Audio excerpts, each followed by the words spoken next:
Hello the internet and welcome back to the channel. It is Sunday the 5th of July 2020 and today I will be live for 114 minutes. Welcome to the stream. Day 5 of July.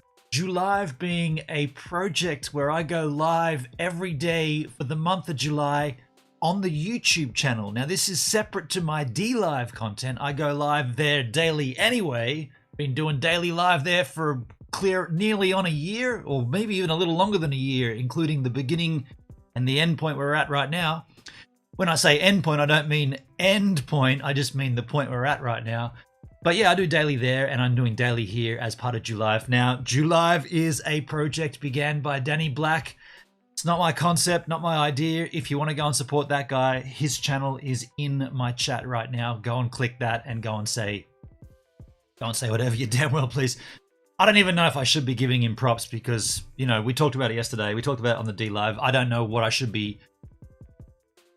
These people want me to fail, so I'm continually giving them props because I'm using an idea he created, yet he wants to see me fail. So I don't know why. It's like, anyway, he began it. There you go. Folks, today on the stream, it's going to be a little bit different. We're going to do a slightly different take on things. Usually on the YouTube stream, I'm very, very wary of the way YouTube work in terms of going and looking at content and engaging other channels, engaging other content on my stream. Now, typically on DLive, that's fine as long as you're giving commentary and as long as you're being transformative is the term, you're fine. And that's kind of the way here on YouTube as well. But YouTube has a policy of like put you in jail first and then let you work your way out of jail. Whereas DLive, it's like, no one's in jail until the jail comes around and says you need to be in the jail, right? So today what I want to do, because of the nature of the discussion, we're going to be talking about COVID-19. We're going to talk about how it's popping off again in this country. Excuse me. I feel like we cannot. Look how hideous my hair is, by the way. I went in hair and makeup and didn't do a thing. We cannot have that discussion without engaging other channels, without engaging other content. So I want to watch some news reports from Australia. I saw in the chat, which I'm going to get to in a minute, I saw in the chat, Mindy was asking me, have I been watching any channels relating to COVID-19? I haven't really, but she said she has. So Mindy, we'll take links. We're taking links here on the YouTube, right? It's this stream is going to get dinged anyway. It's COVID-19 and nearly everything COVID-19 gets dinged as unadvertiser friendly. So this thing's going to be dinged. So we might as well just ding it till it's donged, right? What? You know what I'm saying? It's going to happen anyway, so we might as well just go with it. And by the way, if I didn't do that, we wouldn't be getting a quality source, right? If I just said, oh, well, I heard that the report was, and there was nothing to back it up. Well, we've got to be able to back up stuff. So we're going to get into that, but that's going to be after the break. Now, you know my content here. We cruise through the beginning of the stream, having a nice welcome. We got time here. We got plenty of time to cruise through. I'll give you some updates on things that I'm doing, some cool stuff that's happening. We'll take a little break. That'll be the ad or the promo for my new album. When we come back from that, we'll get into the COVID-19 stuff. So if you are here specifically for the COVID-19 Victoria reports, then come back in around about 25, right? Around about 25. So there's never an actual time put to it, but it's just a very approximate way I like to roll the stream. That's kind of how I formatted this here on YouTube. Speaking of updates and whatnot, I just went and purchased a whole bunch of tech for this very stream and also for the IRL stuff which is coming. Just a couple of small notes. I had to buy, now I can't show it to you here, although I can show you a couple that I've got here. Hang on, I'm going to get these down. I probably should have got them out before, but I'll get these out of, they're in here. It'll make sense when I've got them. I'll just grab these up here. Oh shit. Well, these are the ones that don't work. I'll show you why they don't work, or I'll try to work out why they don't work. So, as you know, quite a while back, can't I fix this hideous hair? I need a haircut. I need a haircut. By the way, the kids are coming down in about a week and a half. And yeah, we're going to do a haircut live on stream. As you know, I'm streaming from a MacBook Pro. Now, the 2019 16-inch MacBook Pro, a very, very cool machine. Works exactly how I need it. A couple of little kinks with it. For instance, it's gone down to 98% battery right now. Some streams it stays at 100. Other streams, using the same gear, it'll drop down to 80% after the end of the stream. What I've got, and you won't be able to see this, and I can't pull it out because I'm using it. I've got dongle heaven going on, right? This machine has got 4. You can kind of see on that Angel. It's got here two ports coming in, and on this side there's multiple. So on the MacBook Pro, they've only got 4 USB Type-C connecting points. That's it. And a headphone jack. They left that in there. So what I needed to do was dongle it up to get all the peripherals connected. But of course, when I'm going to be streaming from Stevan, the dongle that I've got on this side, so not the 2 white ones you saw, the long dongle, which has 2 prongs, goes in. It's got like a bar. It's got HDMI out. It's got Type-C back in ×2, USB 3, USB 3.1, goes to another breakout box, blah, blah, blah, blah, blah. Well, if that's just connected to the machine and the machine sitting on the seat, the passenger seat while I'm driving, there's a potential for the wobble when you hit a bump or whatever. Although not with my new shocks, right? When you hit a bump and the thing wobbles, that could disconnect it. So someone said to me, it was from Oz, here on YouTube and on DLive, hey, Gil's in the house. I'm going to get to the chat in a second, but nice to see you, Gil. I just happened to look over on the side there and see the chat, Gil. I'll get to the chat and I'll say a nice warm welcome to you in a minute. I'm just going to deliver this spiel. These cables, this kind of cable here basically extends that port. So you can basically plug in 2 of these, here like this. You'd have them like this, and basically that would go into the MacBook, and then the actual dongle would go into the end here. And you might say, well, you don't need that much extension, right? And that's the problem. These cables, I bought them on eBay, and they're a reputable brand. I can't recall the name of the brand, but I think that they're too long, because I don't get, like, if I plug that dongle directly into the MacBook Pro, I get all the stuff, all the power I need to run the peripherals that are running right now. As soon as I take this and plug this in and plug the dongle into there, nothing works. So what I've done is I've bought a more expensive brand, and the cable is only like this long.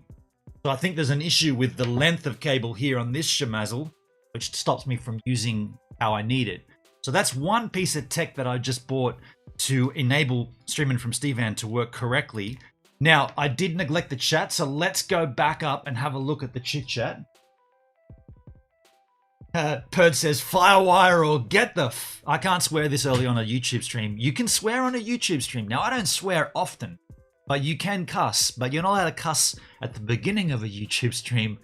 They got some weird rules on YouTube, right? I mean, I don't want to swear, but I wanted to read your comment. Firewire or GTFO, which could stand for grab the furnace outside. But it doesn't. We know what it stands for, and I can't actually say it. We're only 9 minutes into this stream, and it's going to be a 114-minute stream. If this stream was already, say, 35 minutes in, I could use the duck word there, and that would be fine. YouTube have a weird rule with that. You can't do it early.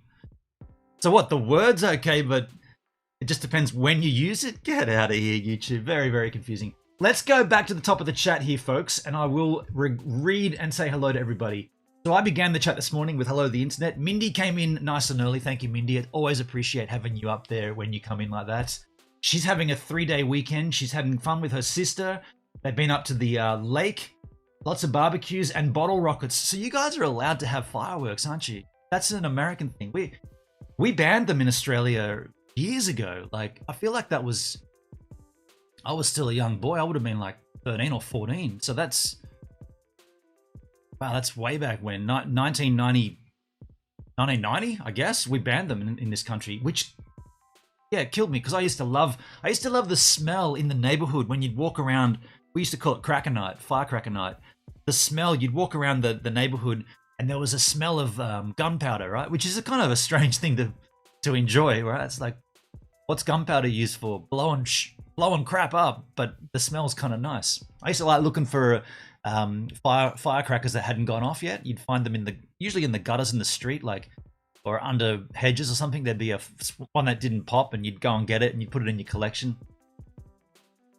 Nowadays, it's all Pokemon and TikTok. The hotspots here. So then Mindy starts talking about the hotspots. So over in America, the hotspots are popping off because the youngsters are not practicing social distancing and going out to bars, standing shoulder to shoulder. I mean, I speculated. I wonder if that's what's kicking off in Victoria. Now, Gil, when we get down to the bottom of the chat, I believe, Gil, you're still in Victoria. So this would be a good thing to ask you when we get into the content. But, Indy says, us old folks have no issue with drinking at home. And me personally, I would much rather be sitting at home having a drink on a Saturday night with my music on and doing what I want to do instead of being in a bar going, it's good to see you! What? Yeah, it's good to see you too! Can't hear a thing. The music's too loud, right? Not that I don't like loud music, but if I'm going to go and hang out and talk with my friends, why would you want to compete over a PA? Doesn't make any sense. It made sense when we were kids. That's the thing, right? Much cheaper, Mindy says. Well, I don't know about that in Australia. We get slammed with alcohol taxes no matter where you are. Although they do jack them up even further in bars, that's for certain. And then Mindy asked me, have I been following any YouTube channels? And I was asking, did she mean like COVID-19 related? I haven't really been. It's a weird thing. When I was up in Sydney house sitting my sister when she was in England, I was following every single news report, every single premier address to the nation, every single prime minister address to the country. Sorry, every minister address to the state, every prime minister address to the country. I was following everything, and I'd even watched the international news to see how we were playing in the globe, in this big flat earth that we live on, around that ice wall. Got to include everyone here. But then I tell you, when I left Sydney, when I came back down here, it was almost like a switch was flicked. And I went for a surf immediately because I've been missing it. And I was talking to some surfers. I was like, stay over there, social distancing. The guy was kind of looking at me going, there's nothing like that down here. Like, look around. And the beach, this is right when it was kicking off, like round one fight, right? When everything was popping. Down here, it was like business as usual. There was holidaymakers on the beach, people sunbaking. Up in Bondi and Bronte and Coogee and all the eastern suburbs beaches, they were closed, right? Maroubra was all locked down. Here it was like, look at the waves, yeah, go surfing and high fives and shit. So I kind of lost interest in it. Like, I'm not going to lie, I kind of lost interest in it. I kind of thought, well, it's a big thing, but it's not affecting my local community. Aside from me getting it, and I'm pretty confident I did get it, I didn't go and get tested because the idea was if you do get tested and you're positive, what are they going to tell you? We don't have a cure for this. Go home and isolate, which is what we were doing anyway. This is isolating. I've been isolating before COVID-19, right? I'm in a little rural town here with nobody around. I'm as isolated as you can get. They only just gave us the internet here. I've already been isolating, so... They told us that there were two hotspots. There was Nowra and South Nowra. They were hotspots, right? And I was like, well, I'm in Culburra Beach. If I go into Nowra, I'm going into the hotspot. And I think, again, not diagnosed, but I reckon I had it. So if I went into the hotspot, taking it in, I'm just going to give it to people over there. And then where's my responsibility lie? So all I did was go surfing and got cured of it. And yeah, but I stopped watching anything to do with it. And I've only just recently heard how bad it is again. 130 new cases in Victoria overnight. That's worse than when it was popping off round one.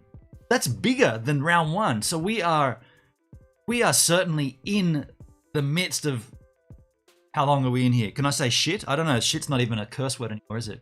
We're deep in it. We're deep in the poo right now. It's bigger than it was before.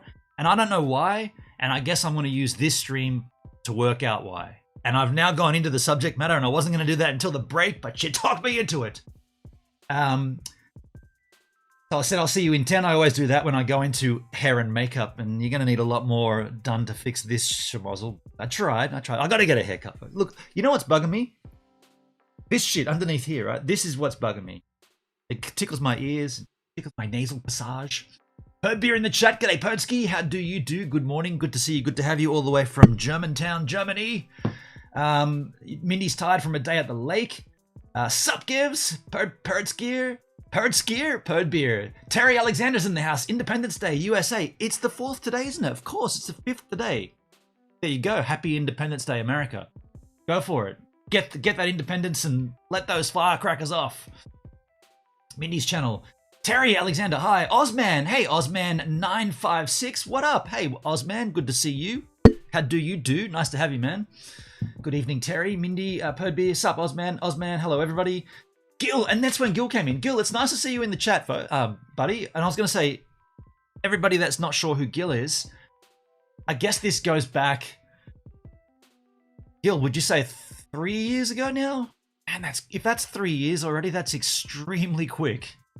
So you all know that I've got this sort of semi-regular gig with HP Computers as their photographer for events. Well, going back 3 years, at one of the events, I can't recall what the event was, but Gil was one of the speakers there. He was speaking on behalf... Were you on behalf of HP or you on... See, I shoot the photos and I listen to all the speaking. And I think what interested me about Gil when you were speaking, after I'd shot my photos, you did mention YouTube and you mentioned whatever your topic was. I can't quite recall. Sorry, it's not that I wasn't there to learn from it. I was there to shoot it. But whatever it was got me intrigued that you mentioned you'd started a YouTube channel, and so then and this is just filling in the blanks for everybody else. Yeah, we just had a chat over lunch. I just came in and you were sitting down eating in the area, and I'd put the camera away and I just came down and said, "Did you mention you were going on YouTube?" I just wanted to hear someone in the speaking realm, like in the public speaking sector, and wanted to hear what you were thinking of YouTube at the time. And it was rad, and I'm glad that we maintained, a social friendship. We've had a few phone calls over the years as well. There it is, 3 years ago. Holy moly, that's gone fast. Yeah, so that's how that came about. If anybody in the chat's wondering who Gil is and how we know each other.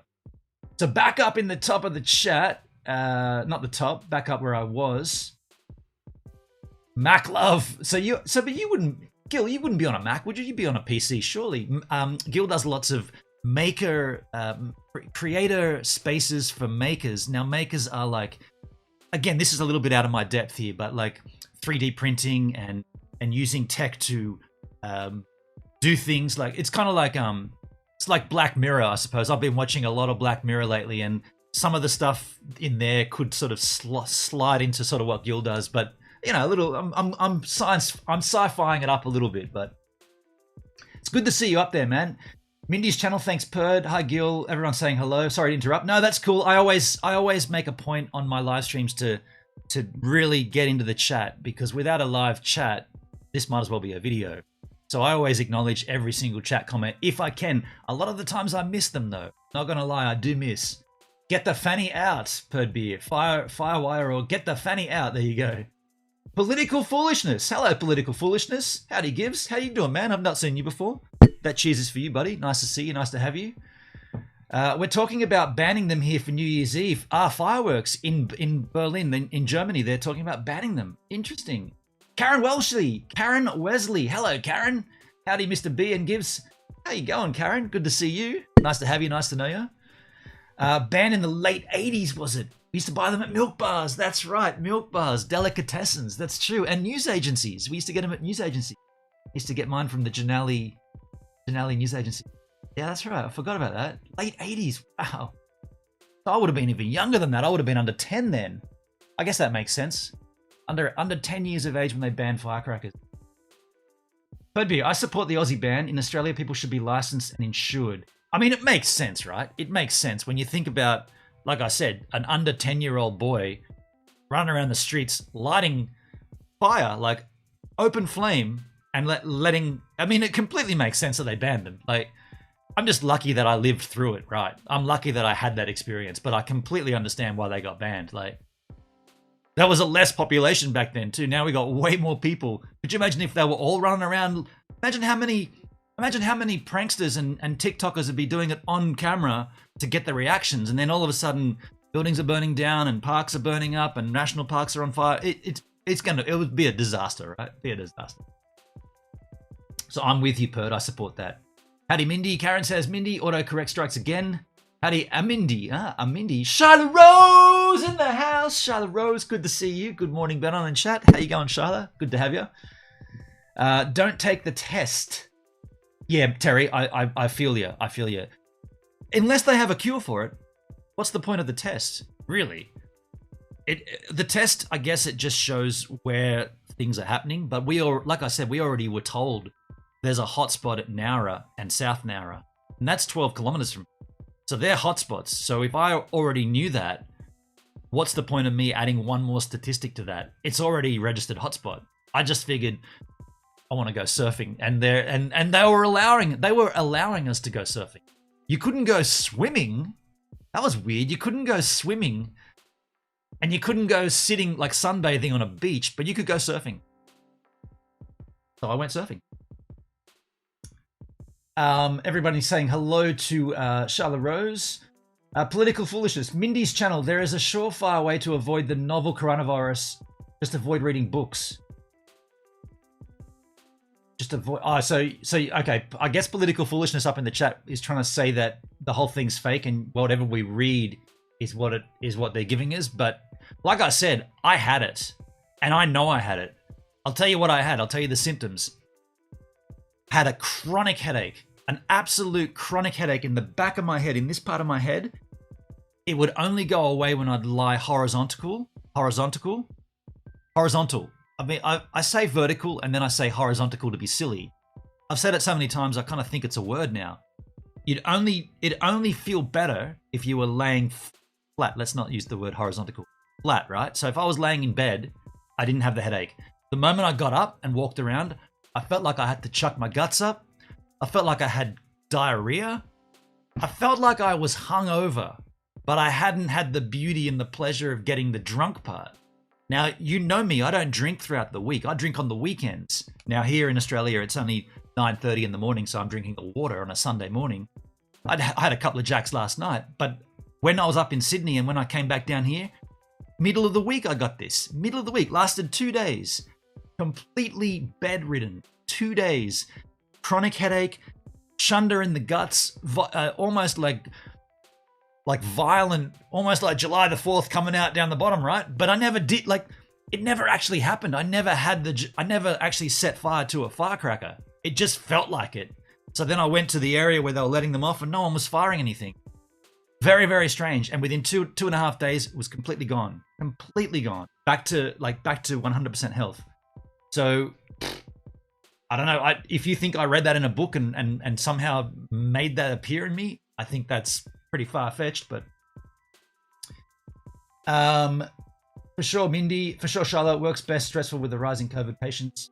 And it was 3 years ago. Thank you, Gil. I was talking about education and making stuff. That's right. The creator space within school and teaching. That's right. Yeah. Charlotte Rose, I can imagine. I hope you've indulged in a nice bottle of wine and chocolates. Hats off to the frontline workers like you, Mindy. There you go. And Mindy definitely deserves a 3-day weekend. You deserve a 3-week weekend, Mindy, for what you've been doing. You're a total Mac person. I did not know that, man. That's weird. I just assumed that you would be PC because of all the intricacies and all the, the coding and everything.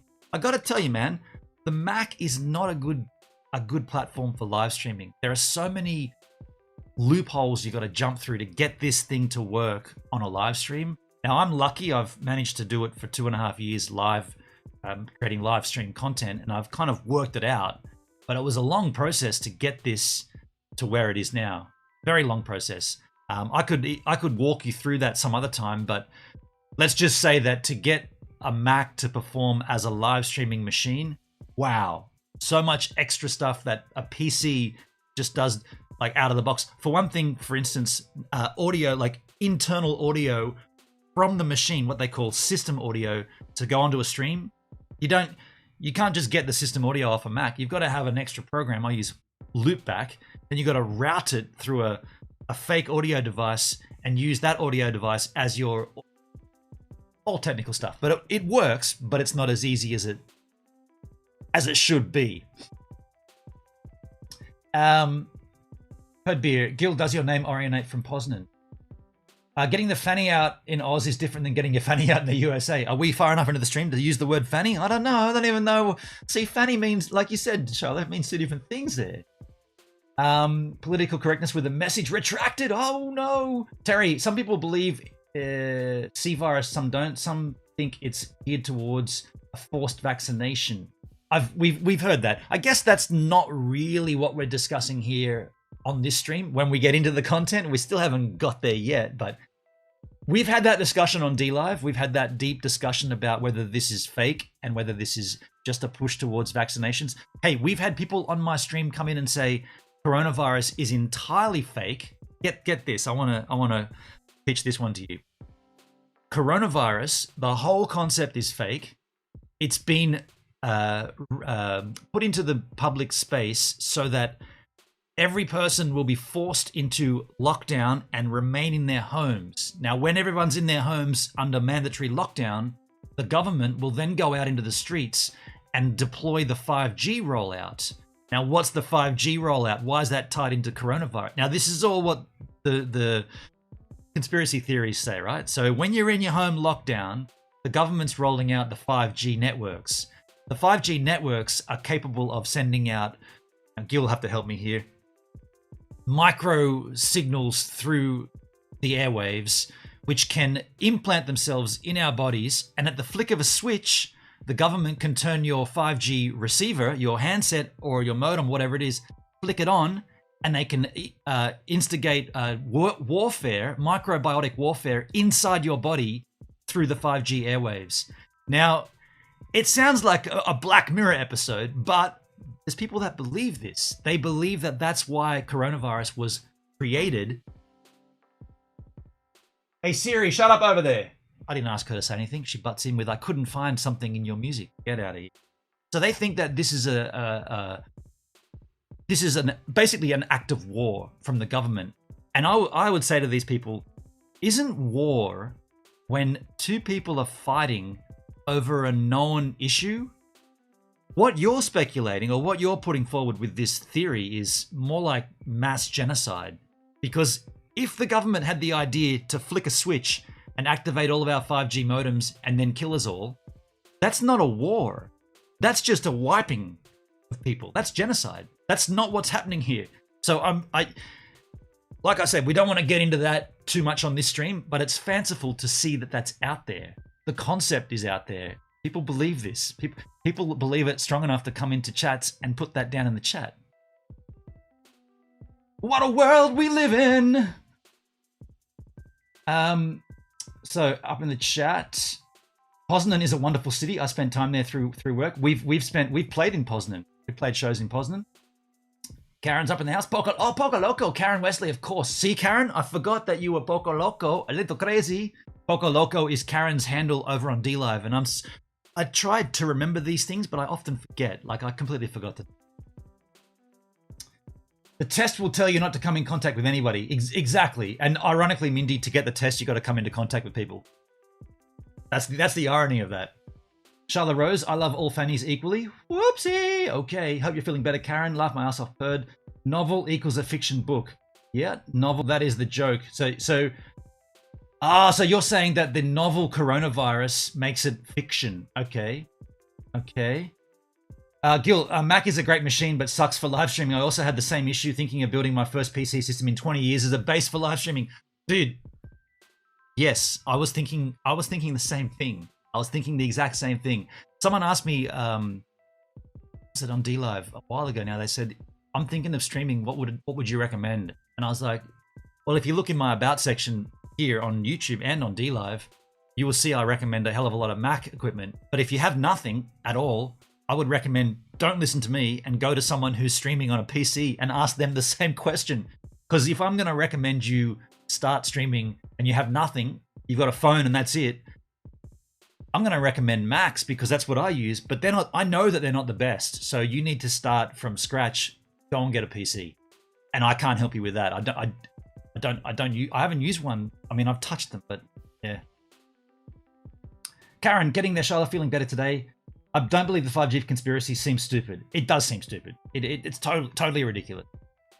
5G makes my fanny hurt. Oh shit, Terry Alexander. US 6506148B2. Okay. Well, folks, we are going to get deep into that content momentarily. That's going to be the content of the stream today. Like I said, we won't get into it just yet, even though we've got into it. But I do want to take pause here just for 5 or 6 minutes to explain my new album and how you can get it for free. When we come back from this pre-roll video, we'll get deep into this discussion about not about political correctness and about how this is a conspiracy and fake and whatnot. We're going to look at why this is popping off again, in particular in Victoria, because that's what's going on here in Australia now.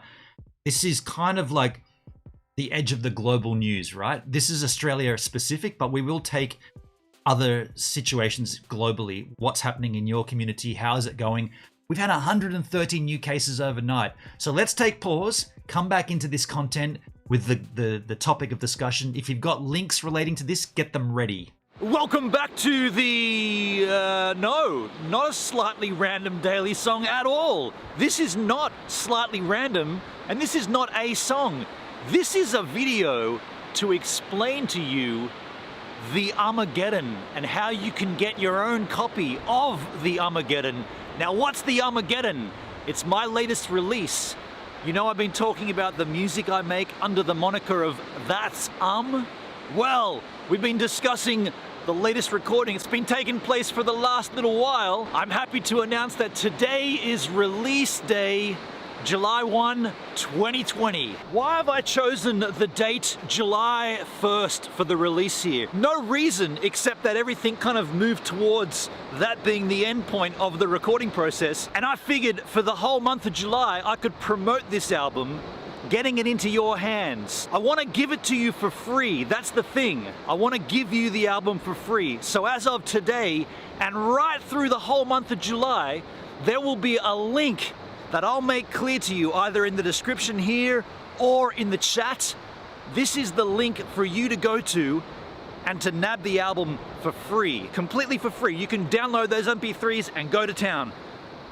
But the reason I want to talk to you more in detail about that is because I also want you to be able to get your hands on a hard copy if you want it. Now, you may not want this. You may just want the songs, and that's cool. But if you do want a hard copy of the album, you're gonna have to buy it, and it's not like you're buying it off a shelf. I'm only gonna print the amount that people order.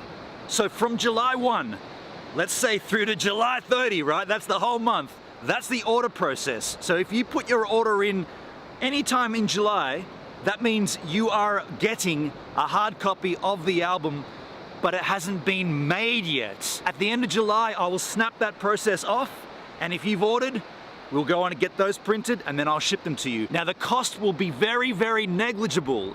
I'm not looking to make money here. I'm not a musician. I'm a live streamer. I create content. I enjoy making music, but that's not the point of this. The point of it is to have a bit of a laugh. The only reason I want to do the hard copy is because last time with the second umming, so many people wanted a hard copy, and I only had 20 made. So this time, I'm not making them until I know how many are wanted. So if you do want to nab a hard copy, go to that link, do all the things there. While you're there, grab the download. This here is not the album. This is mocked artwork. This is the cover of the album, but that is not the actual album. On the album, there are a bunch of songs. There was a time when I tried to explain. It was very blunt, but on the right track. I smoked him hard after a bottle of Jack. And what I said I would never take back. But he took it the way that a schoolboy would. Without going too deep into the details, I recorded everything. Guitars, bass, lead guitar, rhythm guitar, vocals.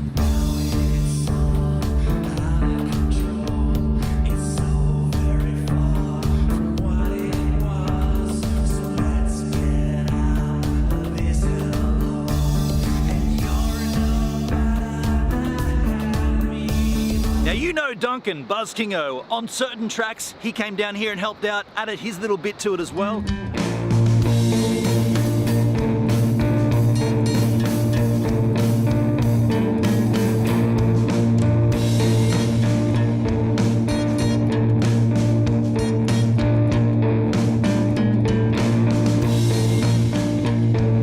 listed on the liner notes in the artwork. Another reason why you'd want to get a hard copy.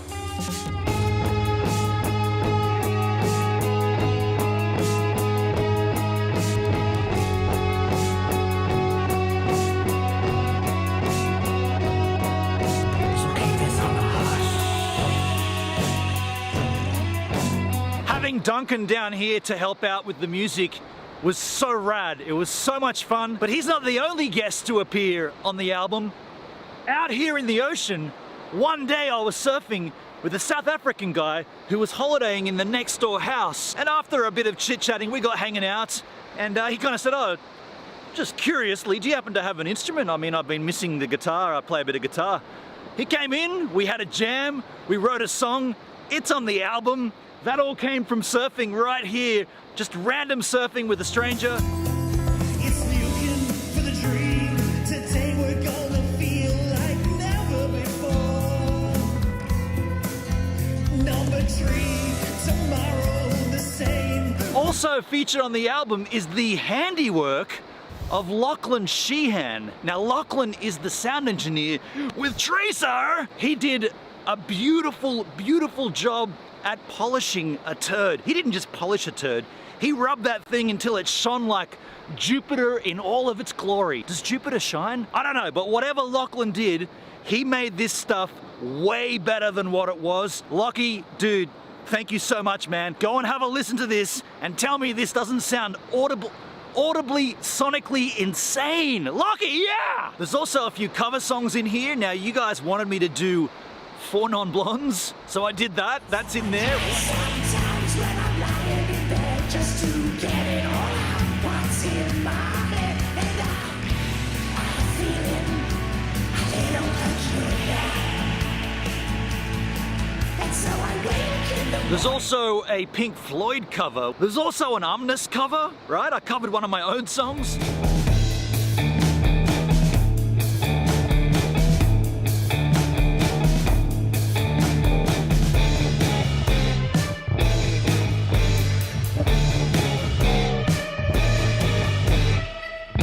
The rest of that stuff is brand new material for you to enjoy. But that's not all. You know me and music. My favorite band is Ween. I love the band Ween. And so to make this release even more special, I recorded 20 covers of Ween songs, and it's on this album here. The point of me showing you that is, that's also for you as part of this package. When you download the album, The Armageddon, you get this as a bonus free disc. And if you order a hard copy of The Armageddon, you also get a hard copy of 10 more songs by Ween. I don't know where you're coming from, but I wish you'd go away. And I don't know where you get your money from, but I wish I didn't have to be the one to pay. And I'm not sure how to say. I've chosen to call it 10 more songs by Ween, but put 20 songs on there to be a little bit silly. But anyway, that's there for you as well. And I'll also throw in some Gives a Minute stickers for those hard copy orders. If you order a hard copy, you'll get some stickers. You'll get 3 things. You'll get the Armageddon, you'll get 10 more songs by Ween, you get a bunch of Gives a Minute stickers. I might even write a handwritten note on there for you as well. But you have to do it between now, July 1, and July 30. After July 30, there will be no more orders. Whatever it is, the number that we have, the amount, is what we go on order. There'll be about a month delay between when they get manufactured and when I can ship them to you. So if you order any time between now and the end of July, I would expect you to receive your copy of the Armageddon in September. That'd be the earliest. I'd say August will be the production, then there'll be the mail out. I reckon September you'd get it. That's why there's the download link to grab the music right now if you want it. Don't come to me after July and say, I want the album, man. You won't be able to get it. You'll have to go to Spotify's and Apple Music and all that place to buy it. This is the 1 month of opportunity. It's July, the opportunity month. Is that enough promo? I don't know about doing promo for my own music. There it is. I promoted my own music. Now look, while I sit down and take a listen to both the Armageddon and 10 more songs by Ween, you guys can go back to the live stream. This is not a Slightly Random Daily song. Just go back to the live stream. I'll see you there.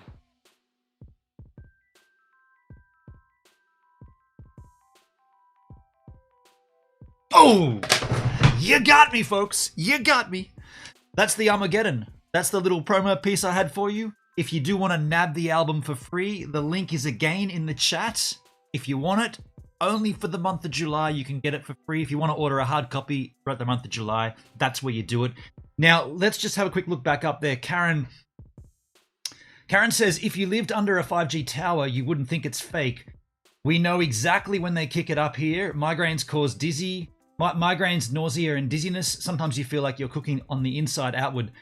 So in regards to that, let's not forget that the connection between coronavirus that I was speculating that we've heard people put out there into the universe is that coronavirus is fake so that the government can install the 5G towers. We're not really talking about the perceived effect of a 5G tower nearby people. That's not what we're talking about. We can have that discussion, not right now. That's not the content of this stream.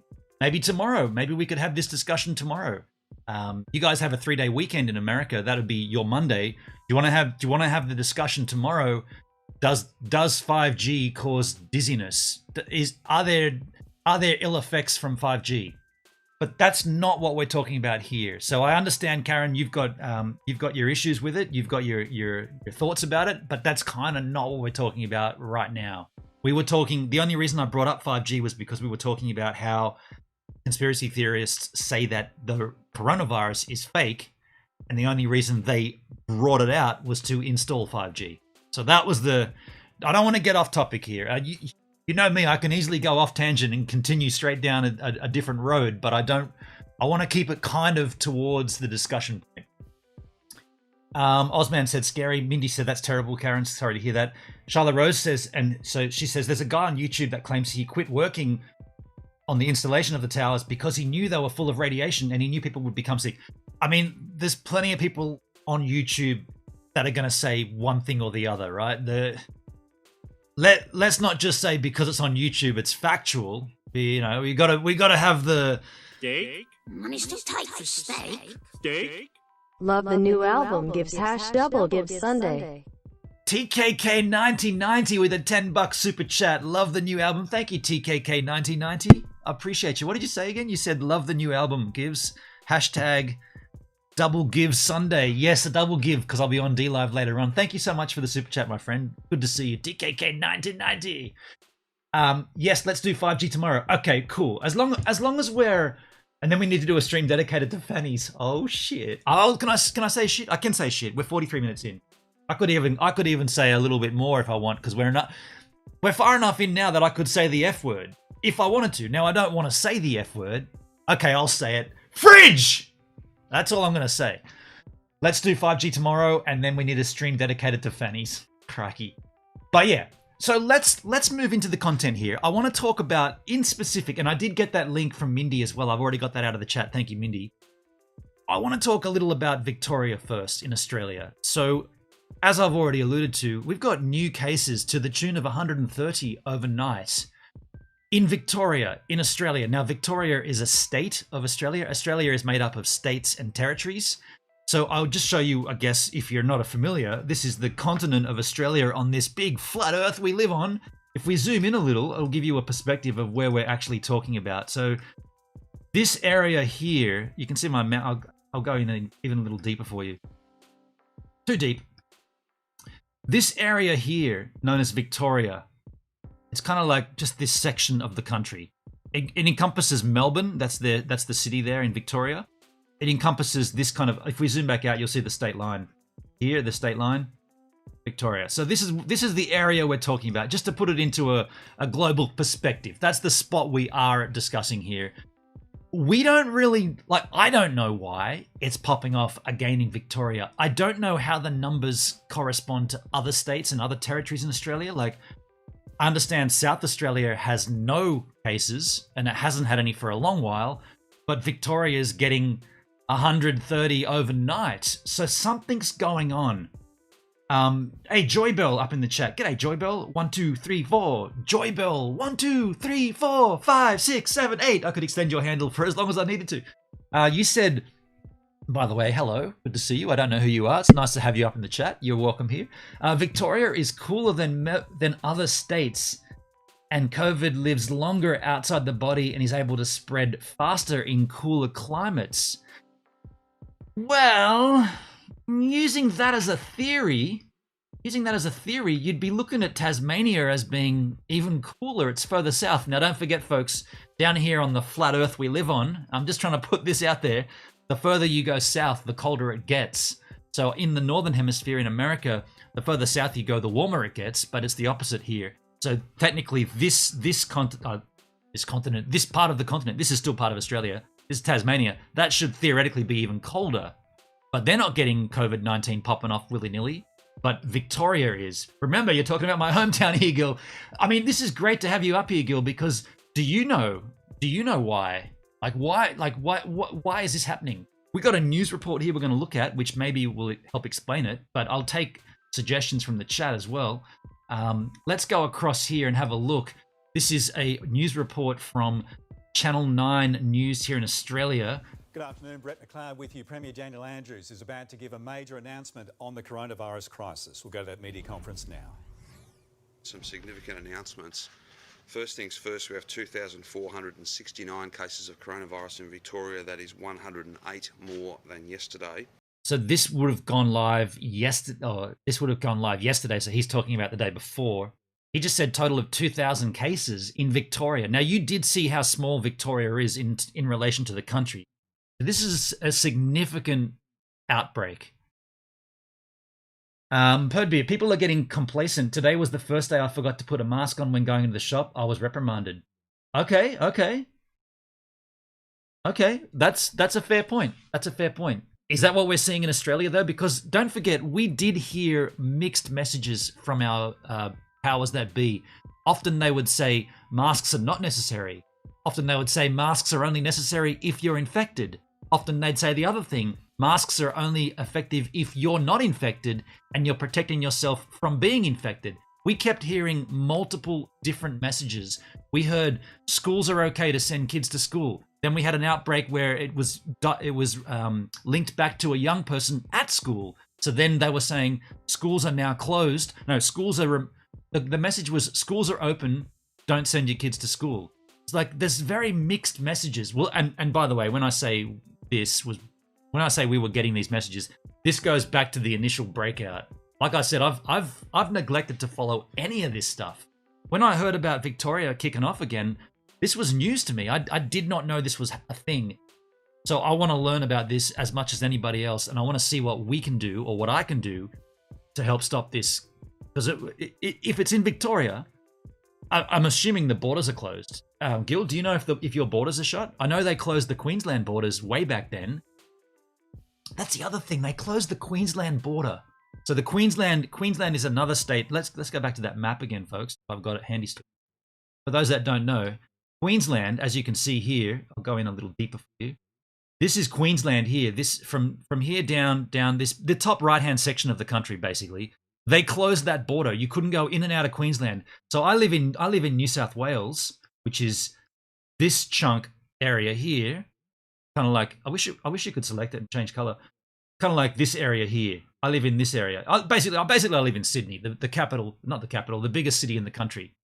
Ironically, the capital city is Canberra, which is neither here nor there. But yeah, they closed the border between Queensland and New South Wales. And I'm assuming, I don't know for a fact, but I'm assuming they closed the border from Victoria. You would expect that border to be shut at this point. I don't know if it is, though. Mindy, the USA numbers are almost out of control, and it's quite warm here. There you go. So you're saying it's not climate related. Perdbeer, yes, the communications from the government were bad, but utterly shithouse in Australia. Interesting. TKK, everyone can now go to Queensland except Victorians. What? So hang on. So if you're in Victoria, you can travel through New South Wales into New South Wales. You can come up from the border into New South Wales. You can go through the ACT into New South Wales, but then you can't go into Queensland. So you can infect New South Wales, but you can't infect Queensland. No borders closed here, says Gil. We have closed borders going into other states. Hang on. No borders closed here, but we have closed borders going into other states. That doesn't make sense. So you can't go out of Victoria. No, you can't come into Victoria, but you can't leave Victoria. We have closed borders going into other states. So your border is remaining open, so we can come into Victoria, but you can't go into other states. Interesting, very interesting. Mindy says it's definitely not climate related. That's in answer to Joybell 1, 2, 3, 4, 5, 6, 7, 8, 9, her handle. Or could be a he. To Joybell handle, Victoria is cooler than many other states and COVID lives longer outside the body. There you go. So it's not related to that. Terry says USA tests more than other countries. USA testing more than other countries. Yeah. So you're saying that you're reporting more incidents because there's more tests? Okay. Perdbeer, I'm not sure if it's going ahead tomorrow, but the German-Poland border was talked about being closed. Interesting.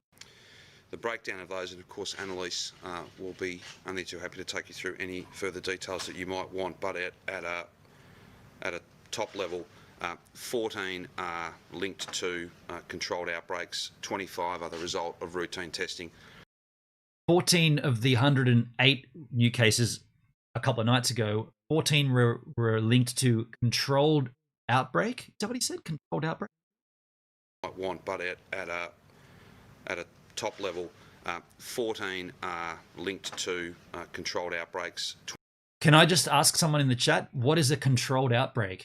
Is this an outbreak that's coming from a hospital or a known hot zone? What's a controlled outbreak? 25 are the result of routine testing. 69 of those cases are under investigation by our public health team. We have 509 active cases across Victoria. Sorry, I forgot to mention this guy, Premier Daniel Andrews, the Premier of Victoria. I'm trying to make this as palatable for the globe as possible. This is Australia, right? It's different to how you guys run it in America. So every state and territory has got its own premier, and then we've got a prime minister. You guys have a president, right? It's kind of the same, but it's just a little bit more confusing on who's talking on whose behalf, because this gentleman can say something, but then the prime minister can override that. Likewise, the prime minister can say, this is what we're doing as a country, but this guy can say, well, this is what we're doing as Victoria. It's kind of it's a bit of a shit show, really. When you're talking about a global pandemic that's affecting the whole world the same way, we should all be doing the same thing to combat it, right? But we're not. We're doing, all of us are doing our own thing. Borders are open, borders are closed. Schools are closed, schools are open. Everybody's going, beaches are open, beaches are closed. Doesn't make any sense. It should be a conformed, unified effort to stop this thing, but it's not. And I think, I'm speculating, but I think that's why it's popping off in Victoria. The things that they did haven't been enough to secure the place, and now we're seeing the result. Whereas the things that other states did was enough to secure themselves, and we don't see this kind of result. Needs to be a unified approach here, folks. If we're going to tackle a unified global pandemic, you keep hearing the terms, it's a global pandemic, then why aren't we attacking it as a globe? On this big flat plane we live on. We should all be coming from the edge of that flat, what is it, the ice circle, and coming inwards. I'm trying to make it as palatable as possible. No idea, Mindy says. Yep. Yesterday, in what we believe is a record in single day testing, 25,553 Victorians were tested, taking our total tests to 906,574 since the beginning of the year. Compared to America, in America, Mindy says, we've got governors for the state and the president on the country level. Yeah. And it's the same over there too, right? The president can say, do this, do that. But then the governors can say, no, we're doing this in our state. That's why you've got different state laws. It's the same, right? Same situation. 25 Victorians are in hospital. That number is slightly up, but we have 3 people in intensive care, and that number is down. Now, in terms of those numbers, deaths? what that essentially have we got any? What about the deaths reported? If there's 108 new cases, how many deaths? says to us is that we are doing more searching than we've ever done. That, of course, means that in accordance with the strategy, you find more and more cases, and you've got to then deal with the challenges that that throws up. Many thousands of close contacts, many thousands of Victorians who need to be monitored, who need to be supported in terms of quarantining at their homes. The challenge today is that we have got unacceptably high numbers in 2 further postcodes. And whilst it gives no one in the public health team nor the government any joy to have to announce that postcodes 3031 and 3051 will be the subject from 11:59 p.m. tonight of the stay-at-home order. Oh, so this is what we've heard in my D-Live chat. There's stay-at-home lockdowns, suburb by suburb. What are those suburbs? Does anybody know what those numbers were? Let's do it. Postcodes 3031. 3031. 3031 postcode. Flemington, Kensington, and North Melbourne. So this is like your zip codes in America. We call them postcodes. So Flemington, Kensington, and North Melbourne are on a lockdown. So what does the lockdown mean? You're not allowed to leave home? I mean, they must be really working hard with those 5G rollouts in those 3 suburbs, right? Jeez. And 305. Sorry, folks. I don't. When I make a wisecrack like that, I'm not downplaying the severity of the situation. I guess what I'm trying to do is have a crack at the conspiracy theory at that level, right? I'm making a joke because the whole idea of that conspiracy theory is nutty. So why not make it even nuttier? That's what I'm doing. I'm not trying to downplay what's going on here in terms of COVID-19. I just want to be clear about that, in case anybody gets me wrong. Will be the subject from 11:59 p.m. tonight of the stay-at-home order, where there is but only those 4 permissible reasons to leave your home. Businesses in those affected suburbs and households will receive support in line with the other 10 postcodes, further to our announcement earlier in the week, and we'll provide any and all support that we can to those who are affected. I hope he mentions what those 4 reasons are. To the you can't leave your home except for 4 reasons if you're in those 3 suburbs. And he just indicated he alluded to 10 other suburbs earlier in the week. Again, this is news to me, folks. This is news to me. Those entire postcodes are essentially added to the suburban lockdown from 11:59 p.m. Oh, so the 10 plus the new 3. So you've got 13 suburbs on entire lockdown. Gil, are you still in the chat, Gil? Do you know what the lockdown entails? Do you know what the 4 reasons you can leave home are for? Mindy says, wear a cotton mask for your protection and goggles if they will be talking to you. Perdbeer says, it was idiotic sending small kids back to school. Tomorrow I will spend the day with family whose children attend a kita that has a child test positive. There you go. There you go. Tonight.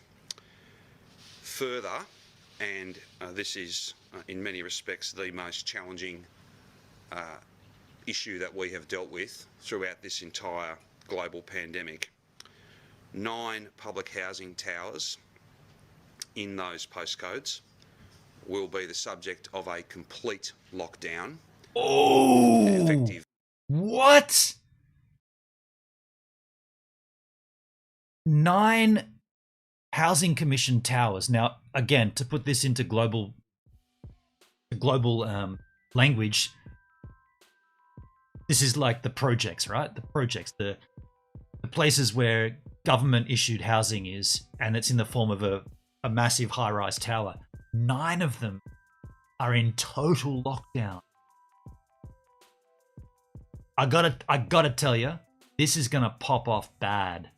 If there's lockdown in totality in the projects, it's lucky we don't have guns in this country is all I'm saying. All I'm saying at that point, it's lucky we don't have guns. Oh my goodness. Wow. Gil says, and Gil's in Victoria, so these are the 4 reasons you can leave your house, but not if you're in these projects, these housing commission places. You can leave if you're getting food, if you're going to work or school, if you're going to get a welfare check. sorry, if you're checking on loved ones due to health, or you're exercising, but not if you're in these housing commission places. Whoa, far out. That's not going to go down well. That's not going to go down well. There's going to be violence. There's going to be violence. Terry, I went to the sheriff's department and health department, no paperwork or proof. Sure, that's in relation to Terry. Did you? Let's go back to this again. Public housing throughout this entire global pandemic. Listen to this. 9 public housing towers in those postcodes will be the subject of a complete lockdown, effective immediately. Those residents, and I'll take you through the numbers in a moment, and Richard can give you a list of those 9 public housing towers. Given that there are positive cases in a number of those towers, and given the very high density of that nature of housing, the number of shared facilities, everything from laundries to obviously access and egress points, lifts, etc. The public health advice is to close those 9 towers. There will be no reason for any of those residents to leave their home for a period of at least 5 days. Oh, wait a second. Why is that 5 days? There's no one, like, okay. Nobody wants this. Nobody wants this to happen. Nobody wants to be forced into their homes and not leave, right? I'm not saying that. But at the beginning of this breakout, we were told 2 weeks lockdown, and then you can move back into relaxed, semi-relaxed social distancing. Why right now, when the cases are flying off the chart and they know that it's coming from these, well, there's confirmed cases within these public housing project areas, why are they saying mandatory lockdown for 5 days? Why would you relax it at that point? You know why? Because they know that these housing places, these housing commissions will not stand for this. Could you imagine if they said 2 weeks? If they said that, if he said 2 weeks instead of 5 days there, you would definitely have violence to incredible levels. 5 days, yeah, Mindy, that's very, very strange to hear him say that. Very strange. Very, very strange. We also have this in Berlin, says Perdbeer. 3 buildings that are social housing projects for Roma have been placed in lockdown, and some large towns are in lockdown in the west of Germany that are linked to largest meatpacking corporation in Germany. So a lot of the workers that work there are infected, and they're in these housing commission areas.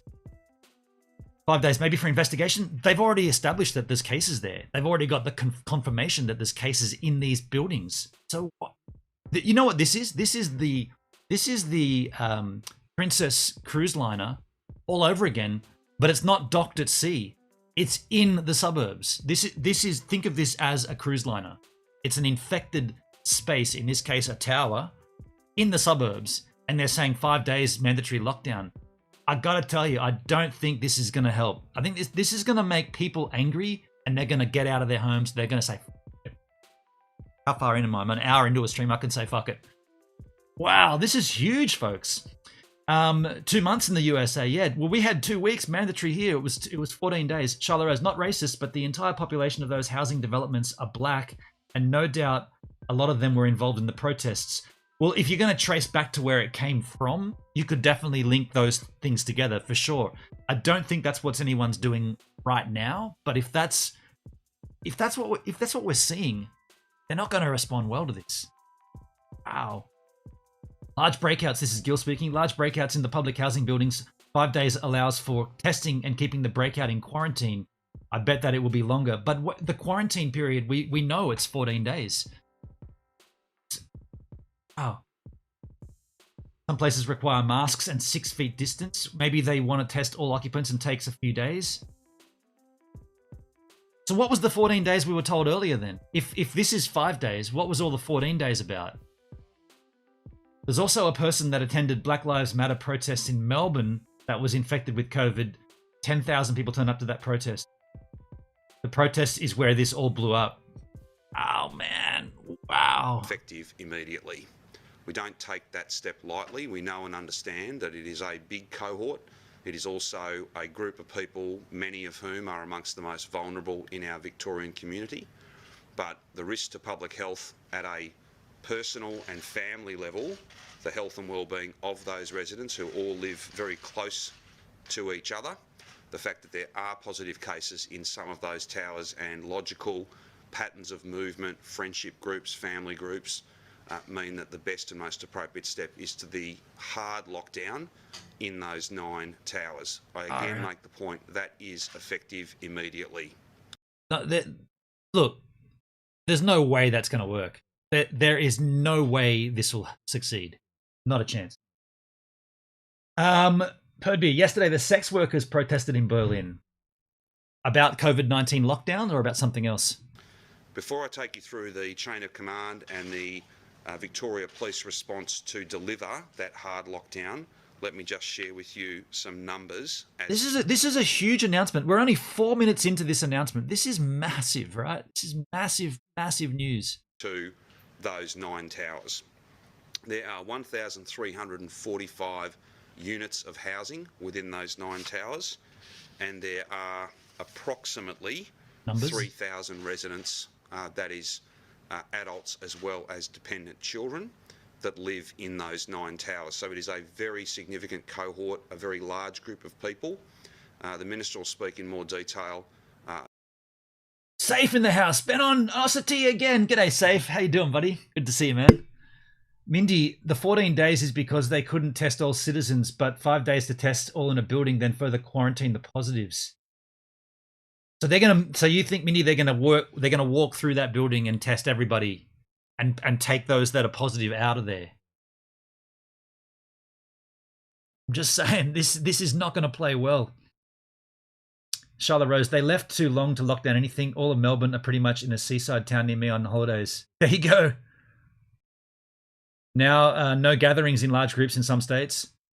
Brothels and nightclubs are the last place not to open. They want to go back to work. I mean, you can't social distance at a brothel. I mean, that's called watching porn at home, isn't it? If I'm being blunt about it, you can't go to a brothel and social distance. That defies the point of going. So I've been told. I've never visited one. I can give you the list, but we will provide any and all support to those impacted residents. There will be no one going in other than residents who are returning home, and no one will be allowed out of those public housing towers. Are they going to enforce that with like lockdown gun patrols? Like what are this? Is there going to be police out the front of the buildings waiting? This is huge. There will be a massive logistical task to make sure that those people are fed, given the support that they need. I think we're equal to that task, and I don't for a moment underestimate how challenging, how traumatic in some respects that will be for those. This is going to end in death. This is going to end in death, 100%. These people are going to protest against this. There's going to be death, no doubt about it.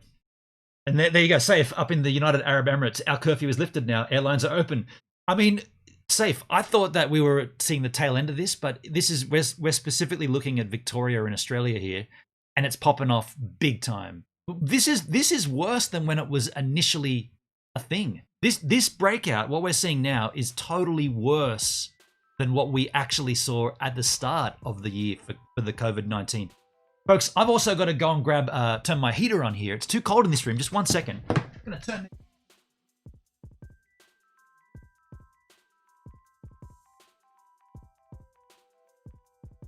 Yeah, that's better.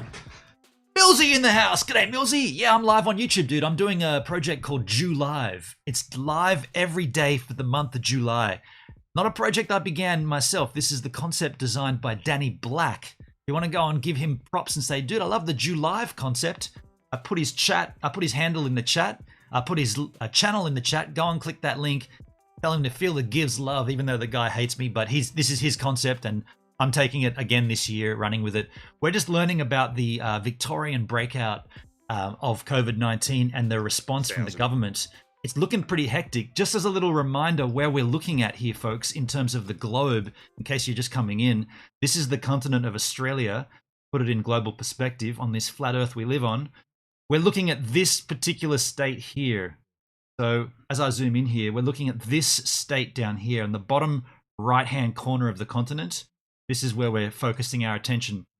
And there's some heavy COVID-19 popping off down there right now.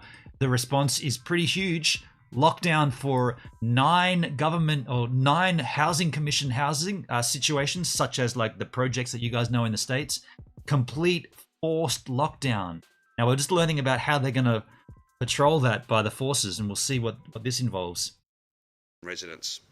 Richard can take you through some more detail in relation to the location of those towers and some of the support that we are looking to provide. Those matters are not quite settled yet. We'll have more to say about very targeted and specific support tomorrow. Sorry, Safe. I'm not in this area. I'm fine to do whatever I've been doing. In the chat, we've got Shyla Rose is in Victoria. She's in this space. And also Gil Posnitsky. He's also in this area. No one else is in Victoria in the chat right now, but it's not affecting me. In fact, here it's business as usual. I'm going for a surf after this stream. Perdbeer, I've been reading about the UAE economy in the first time. Things are looking quite dark. Terry, we've been getting new computer systems in before, during, and now. NZ's government is actually screwed. They're allowing people from the overseas to come in. Yeah, okay. All right. Can I inform you that there's been many conversations with Victoria Police today about how to give effect Hendrik to is these close, but he's orders. not in the chat right now, is he? I can Yeah. indicate that out of the State Control Centre, Commander, Victoria Police Commander Mick Herman, who many of you will remember the outstanding leadership he provided in the evacuation process. Many tens of thousands of people evacuated from their homes during this summer's bushfires. He will be in charge of the police operation. This will be at least 500 officers per shift. There will be a number of VicPol staff on each floor within these towers. Oh, well, what did he say? He said 500 officers per tower. They're going to put 500 armed officers in front of each of these towers. And then he said something about inside. A number of VicPol staff on each floor within these towers. A number. And then a larger number of Victoria Police members will essentially police that hard lockdown at access points to these towers. There will be a cordoning off. There'll be some distance between where members of the general public can go and these towers. This is going to be like a zoo, right? We're basically looking at a zoo installation. This is crazy. You had a chance to go surfing? I was going to go yesterday, but there was no swell. It's a little bit bigger today. I'll probably go later on. Can I just appeal to media and to everyone? There are many, many vulnerable people who live in these towers. Some of them will be returning home in the latter part of today, knowing that they will not be able to leave their home for a further 5 days, at least 5 days. I tell you, that 5 days is going to change. That 5 days is an easy way to break it, or softening the blow, if you like. But it's going to go up from there. It's not going to be 5 days. Gil, 2020 is going to be remembered as a stellar year, man. I tell you, Mindy, this would never fly in the US. I feel like this isn't going to fly in Victoria. This is going to be like a zoo. That's what it's feeling like. They're going to guard the people that live in these buildings. They're going to patrol the perimeters of the buildings. He said there's going to be a certain what do you say? It's like a distance between the public and the building. So that'll be like the water in front of the bear den, so the bears can't go over the water or whatever. This is not going to end well. This is not going to end well. I don't know what else to say. I don't know what else the solution is. I'm not saying I have a better idea. I'm just saying this is like extremely strange to see. This is like, I've never seen anything like this. I've never heard of anything like this. Forced lockdown inside your home, patrolled by 500 armed police around the circumference of your building, and internal passageways blocked off. I mean, wow, this is massive. Absolutely massive. I would ask that we all be as sensitive as we possibly can as to the privacy and the fragility that many of those people will be experiencing right now. This is a very significant step, not one that we've had to take before, but it is for the protection of those residents and the broader community that we take this very difficult step. The police presence and the police operation will be unprecedented, and Victoria Police are well placed. And let me also just put this into the conversation here. Victoria Police do have a history of being very gun happy. This is nothing against you Victorians in the chat here. Australia wide as a country, not really an issue with gun-toting cops, but Victoria got a bit of a track record of being a little trigger happy from the police force. Bird, I love my African brothers dearly, but if this is where the South Sudanese place, then good luck. I don't know the specifics of these suburbs, but Mindy, Charlotte Rose certainly seemed to know a little more, and I wish Hendrik was in the chat because he would know as well.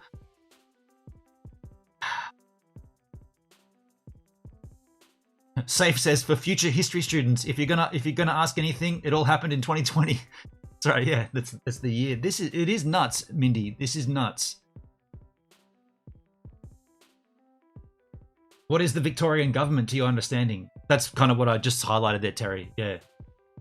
Treating people like animals isn't the right thing. The thing is, I don't know what an alternative is, right? This is what they did with the ship, with the Princess Cruise Line. They isolated it. They kept it offshore.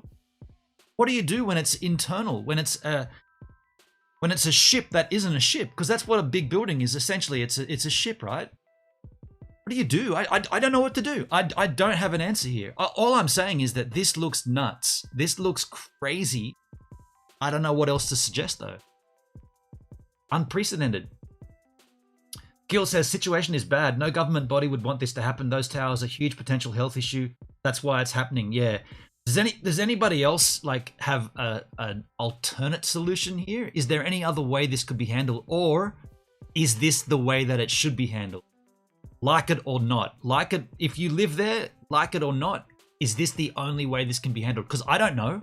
I'm not saying I do. This is a good subject. Thank you, Terry. Perdby, I have friends who've worked in the South Sudan. Everyday stories make Mad Max look like play school. Okay, crikey. To do that important work, particularly when you think about the amazing logistical effort that they put in during the bushfires earlier this year. Can I just say to all Victorians, these numbers are a very real concern to all of us. Mindy says, find the positives and remove them. It doesn't sound like that's what they're doing, though. It doesn't sound like they're going in and testing everybody. It sounds like they're just keeping everybody there. If we hear that there's going to be the health workers going in and literally going through every single of those 3,000 residents per tower and testing them, sure. I mean, test. Yeah, okay. We haven't heard them say that yet, though. We haven't heard that announced yet. By the way, Mindy, we may not get to your link. We have to catch yours on the D Live. Milsey, do what NZ did, have the whole country in lockdown. We were in lockdown for like 5 to 9 weeks, including level 3. They're going to test all? Is that what they said? I didn't hear them say they're going to test everybody. That's why it is so important that if you have symptoms, come forward and get tested. If you are unwell, the only reason to leave your home is to get tested. If someone knocks on your door and asks for you to take a test, please be sure and answer yes. It is a massive contribution that you can make to the health and welfare of your family and every family. Okay, so they're going to door knock on these 3,000 per tower. Okay, interesting. All the way along, we've said the data would drive us. There is some precautionary principle being applied in these additional lockdowns, but we have such numbers. We have evidence of sufficient cases to see the public health team advise me only a short while ago to take these steps. They're not taken lightly. We at no point underestimate how challenging this will be for families and businesses, particularly those families, many of whom are vulnerable in those public housing towers. But for their safety and the safety of all Victorians, this is the right approach. Right. There you go. And Gil says, I agree. Everybody needs to be tested. The only way to know what is going on. Yeah, it makes sense. Now, we have the other issue. What if you decline a test? So if they're going through this building one by one, door knocking and saying, can we test you? And if they say no, are we going to see mandatory testing? These are the steps that need to be taken. Can I just send a message again to everybody in those now 12 lockdown suburbs? You are on the front line of our fight against this virus. We are proud of you. We understand that you need support, and we will get that support to each and every one of you as best we possibly can. Your family safety is important, and these measures are designed to deliver that. But your sacrifice and the contribution that you are making is central to the safety and well-being of every Victorian family. Millsy says if you decline a test, you should get arrested. In NZ, some people were arrested for breaking level 4 restrictions. Interesting. It's too late for us in the States, says Mindy. You mean time-wise, or you mean COVID-19 wise? Third beer. Victoria has massive test refusals. I saw that in Sydney Morning Herald. If they decline, they should be quarantined for 14 days. That's kind of where I was going. Joy Bell, 1, 2, 3, 4, 5, 6, 7, 8. I was kind of going that way as well. If you decline a test, what's the next step? Then quarantine, right? Gil, get a lot of friends in the US, and you guys are just getting hammered. I wish the US had a better system in place. Yeah, got a lot of friends in the States. Yep. I mean, this is heavy for Australia, but yeah, we're not looking at numbers quite as high as what we've seen from the States, are we? COVID-19. Yeah. You have our gratitude. We are proud of the job you are doing, and we understand that there is a big need, a really big need, for us to continue supporting you, and we will. To the rest of Victoria, if you want to show your gratitude to all of those who are locked down and who are on the front line of this battle against coronavirus, please follow the rules. It's not that challenging. Keep your distance, wash your hands, cough into your elbow, and just use common sense. If you're sick, you can't go out. You guys see that? Just to break sort of side subject here. Do you see, Gil? You would have seen the WWDC announcement. One of the new apps on the Apple Watch is a hand washing app where they use the word. They use the term. It measures your swishing. So you go to wash your hands, and if you don't swish long enough, it'll send you a haptic message into your wrist telling you, "Oh, you didn't go long enough there, dude." It's like the watch is now like almost like a doctor or like I don't own an Apple Watch, but I like that idea that it's like, yeah, it knows you're washing your hands. It's like, keep going. Don't forget COVID-19. Keep going. No, keep going. And you're done. I like the Black Mirror, right? We're moving close. Black Mirror is kind of close to what we're moving towards. Unless, of course, you're going out to get tested. If someone knocks on your door, because there is door knocking going on across the whole city, okay, please be sure and consent to a test. Just before I throw to Richard to take you through some more detail of these public housing units, I just want to explain. The order is made for 14 days. That's a function of the Act. It can be rescinded at any point.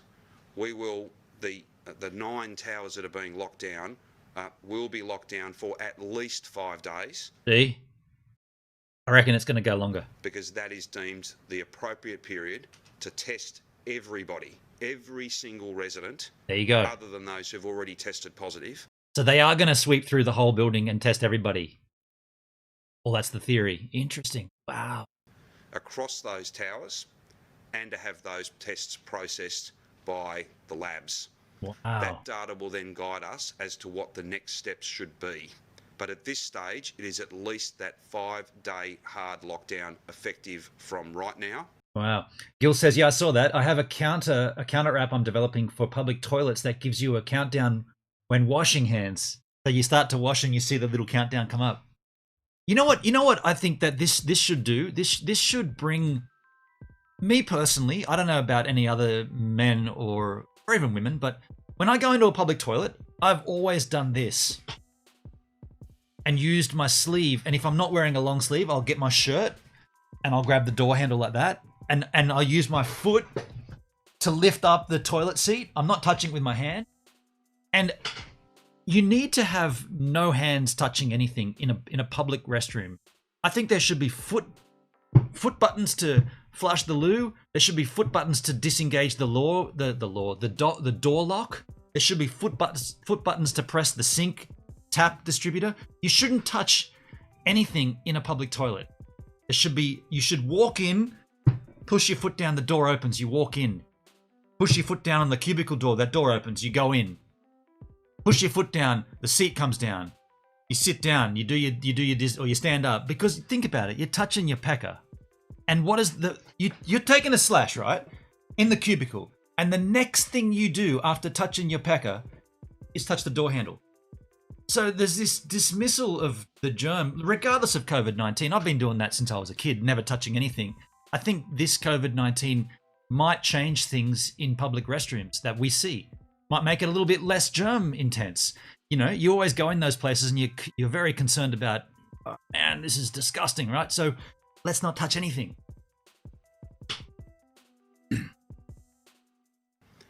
As to the sub postcodes that have been added in, that will be consistent with the other 10 postcodes until the end of this month. Oy vey, the virus has been extremely exaggerated by the media. Well, we're not seeing an exaggeration here, dude, right? I don't know if you've been watching this stream or if you've just popped in. If you have, nice to see you, nice to have you, nice to know you. This is not an exaggeration of what's going on. Terry, some people call it pneumonia. Podbeer, I go back to language school on Wednesday. They sent us rules that are an intense 4-page document. Interestingly, though, no masks worn inside the classroom, but we must wear them to and from the room. Not in the room, though. Huh. We will reassess at that point, or indeed sometime before then. I'll now ask Richard to speak to you about those individual housing estates, those public housing towers. So this is the police minister? Some early thoughts on the sort of support that we can provide them, those 3,000 people, and then we're happy to take any and all questions you have. Wow.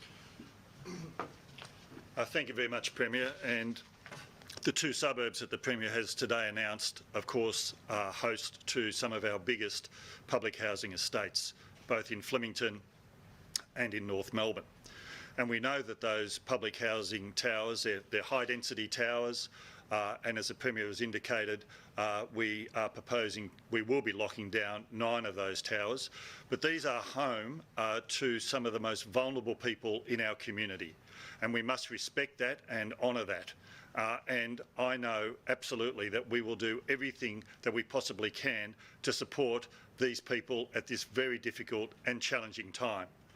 In that context, of course, we will have a bit more to say, particularly in the next couple of days, about potential for rent relief and indeed possible hardship payments. But we'll have more to say about that at a later point. Fair enough. What I want to reassure all of our public housing tenants who are affected by this, that we will put in place all of the measures that will be required to support them in the most practical way, whether it's in relation to medical support, whether it's in relation to mental health support, drug and alcohol support, obviously the most basic things around food, water. In that context, we believe that what we are going to be putting in place here catering? is incredibly important, because we will always as a government stand by the most vulnerable in our community. And certainly many of those people... By the way, you guys from the States are hearing a very, very cool Aussie accent here. This is as Australian as it comes, right? People, of course, are those who live in our public housing towers. I want to take you through... Sorry, again, I'm not trying to downplay the severity. I'm just trying to make this as global as possible. You know, this is a very Aussie accent here. Where these towers that are going to lock down are. So as the Premier has indicated, there are 1,345 units and there are approximately 3,000 residents living in those units. And they are in the 2 suburbs. So in a suburb of 3031, which is Flemington, 12 Holland Court, 120 Racecourse Road, 126 Racecourse Road and 130 Racecourse Road are all subject to the lockdown. These are all high-rise towers. They are all, as the Premier has indicated, that they all are characterised by having common lifts, common entrances, and common walkways. Does this give rise to the, excuse the pun there, the high-rise towers, does this give rise to the concept that maybe these big high-rise stack and pack 'em might not be the best solution for high-density housing? I don't know if this is going to open that discussion up. Maybe we're going to see these things phased out over the next couple of decades because this kind of thing, when it happens to another level, right? Again, excuse the pun, unintentional. If they are smart, they will smother them with care packages and delicious food. I guess they have to, don't they? Within the flats themselves. So on the expert advice of the Chief Health Officer, and we believe that they present an acute challenge going forward. Totally. In relation to North Melbourne, there are the following sites will be subject to the lockdown: 12 Sutton Street, North Melbourne; 33 Alfred Street in North Melbourne; 76 Canning Street in North Melbourne; 159 Melrose Street in North Melbourne; and 9 Pampas Street in North Melbourne. Again, all of those are mid-rise or high-rise towers. We think that this is the appropriate action for the government to take in the context of ensuring that we address the obvious infections that are in both of those facilities at the moment. Both of those areas, but in fact that we protect our residents going forward. And I just want to reiterate the point that the Premier has made. People living in these public housing towers are some of the most vulnerable people in our community, that many of them are subject to comorbidities, and we want to ensure that we wrap around them all of the services that they are going to need, not just over the next 5 days or indeed potentially the next 14 days, but going forward, that we provide them with all of the support they need to maintain their tenancy. But obviously, the people forced into hotels in Sydney were given whatever they asked for in terms of food and beverages. Yes, to maintain their wellness also. Thank you. Wow. To take any questions you have. I thought they were going to have the police force on to explain how they're going to police this. No different to student housing. Before February 2020, this was a non-issue. Now distance has become a huge issue. Going to be hard to change housing that has been developed over the last 40 years. Yeah, totally. Very, very true, Gil.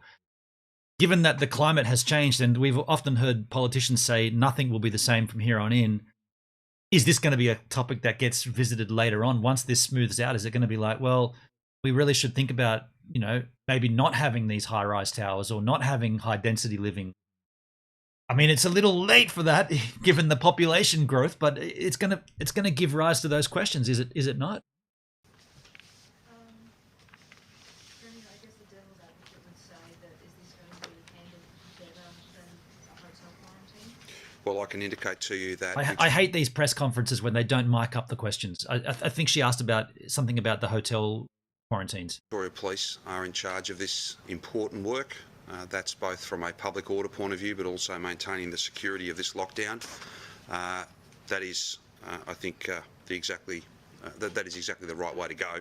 And Victoria Police are, as we speak, in place to ensure that people are. I wonder if anyone asks where the virus broke out in this next stage. I wonder if someone says, is this directly related to the Black Lives Matter protests? Because they won't want to answer that, will they? Are not entering. Other than those who are residents returning home, and the people are not leaving if they are resident in those towers. There is, under these lockdowns, unlike suburban stay-at-home orders that are currently operating and where 2 postcodes will be added from 11:59 p.m. tonight, where there are 4 reasons to leave home. If you're in one of those towers that the Minister has just read out, then you will not be allowed to leave your unit, your dwelling within that tower, for any reason. 5 days. That is not an easy decision to make, but it is the appropriate decision to make. If I can draw an... See how he didn't say for 5 days there?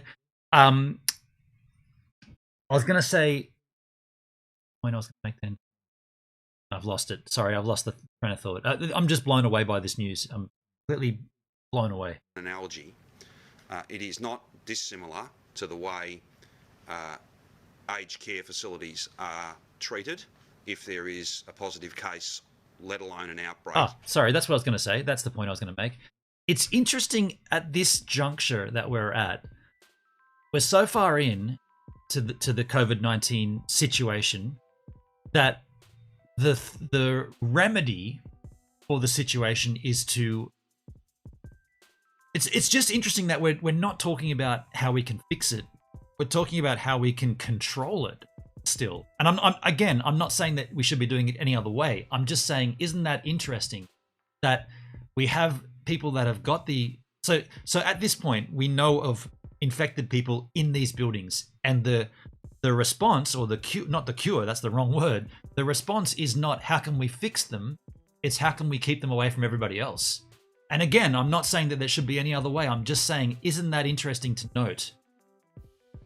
We're not saying we need to take you out and we need to fix you. We're saying we need to keep you there and we need to block you off so that you don't give it to anybody else. This is mind warping where we are in terms of the globe. 2020. This has changed everything forever, for sure. Stack 'em, pack 'em, and rack 'em. That's what they call these housing commissions. People call them stack 'em, pack 'em, and rack 'em, right? Like, yeah, multi dwellings on the same level.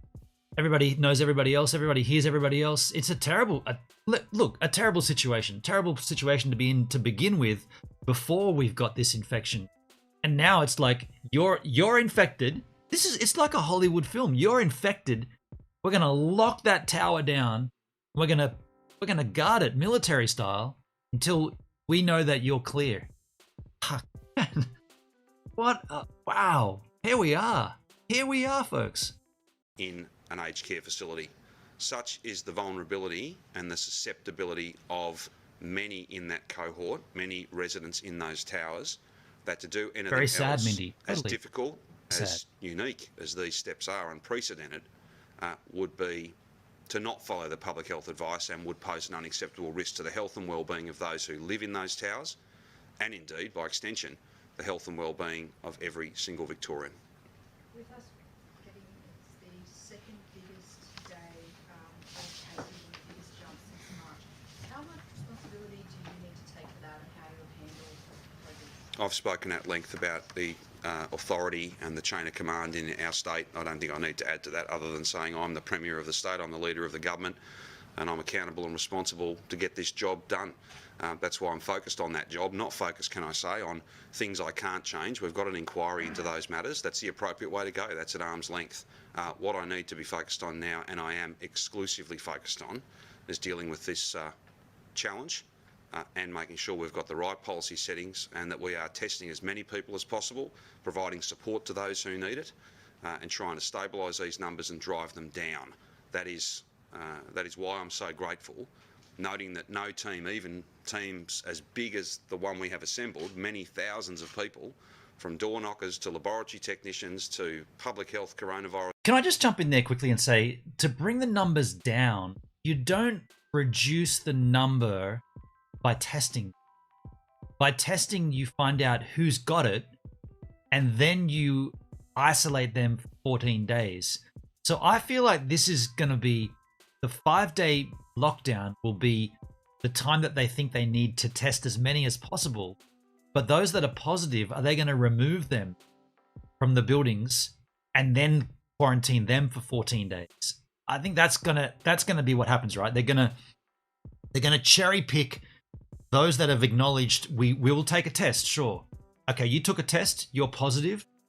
Come with us under lock and cover, and we'll put you in a hotel, which ironically will be better than where they're at right now, right? Let's be clear. A hotel is an upgrade for these people that have to live in these high rises. So they're going to be quarantined. I guess that's what this is, where this is going to go, right? Once you've used 5 days up and you've tested everybody and you found the 200 people that are positive, what do you do with them? Leave them in there? No, you got to remove them. Surely you got to remove them. Up next, Judge Dredd block wars. I mean, yeah. They need to find out who has the virus before they can fix the problem by testing. They're not fixing the problem by testing, Joey. That's the problem. That's the miscommunicated message here. They're not fixing the problem by testing. By testing, they're finding who's got it, but then they're going to have to mandatorily remove them from those buildings. And that's where I think we might see issues. People, yeah, anyway. That guy looks like the human version of Chicken Little. Japan, Korea, and Taiwan have handled this 100 times better. Okay? Detectives, there are many, many thousands. Hey, oi vey, what do you say? You know what? I asked this before. I don't have an answer. I don't have a solution. Oi vey, you seem to think you do, or you seem to think that Japan, Korea, and Taiwan do. What's the other solution right now for what we're seeing in Victoria? If you seem to know, or you think you know about it, what's the solution here aside from what we're seeing right now? Don't hold back. Put it in the chat. If you got to do multiple lines of text, please go ahead. Let us know what a better solution, such as Japan, Korea, and Taiwan have done to fix this situation. I'd love to hear it, man, because I don't know, and we're seeing unprecedented reactions here from the Victorian government to keep this thing as low as it can be. But you seem to know better, so either tell us what you think you know, or sorry, I'm getting worked up here, man. These kind of comments, Japan, Korea, and Taiwan have handled this 100 times better. What's the answer then, Mr. Big No? Mr. Big No, you know everything. Go on, tell us the answer. Of them, but none of us can do this on our own. We need those who are the subject to restrictions to follow the rules. We need all Victorians to follow the rules.